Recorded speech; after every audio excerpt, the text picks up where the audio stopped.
Hi everyone, I'm Jamie Rappaport Clark, the President and CEO of Defenders of Wildlife.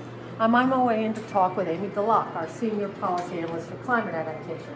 Aimee spends a lot of time looking at the intersection between our wildlife work and climate science and policy.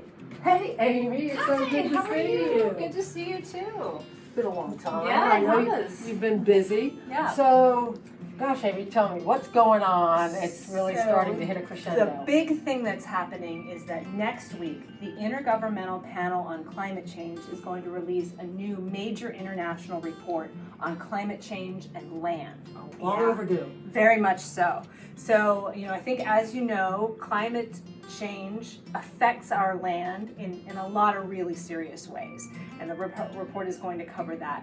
Severe weather events, desertification, land degradation, climate change impacts all of those things. I mean, this report's long overdue. Yes. I mean, things are changing. Yeah. So what do we think it's going to say about wildlife and why that's important? Well, so you may recall a few months ago, there was another major intergovernmental scientific report on extinction and the biodiversity crisis, right? That report said we've got 1 million species that are at risk of extinction at this point. I mean, it's a huge, terrifying Talk about sounding worldwide, alarm, right?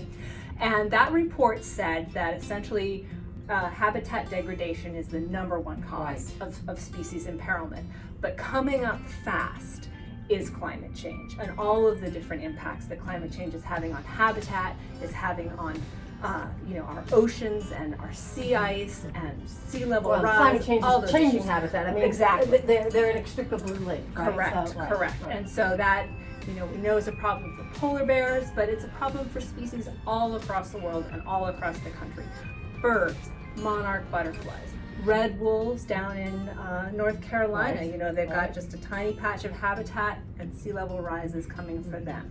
Perfect example of Defenders at its best. We care about habitat, we care about species, we care about humans, but at the end of the day, we need the whole world, particularly those of us in the United States, to understand the overwhelming impacts of a changing climate. We can't ignore it, it's important, and this is a great opportunity for us to sound the alarm and come up with solutions. Yes, and to start acting now, because every moment we wait is a moment too long. As both of us as mothers, we have a responsibility. So it is time to get cracking. So lead us on, Aimee, and we're back behind you all every step of the way. So Thank you, whatever I Jamie. can do, help. Great. And it's always great to see you. Good to see you too. Thank you.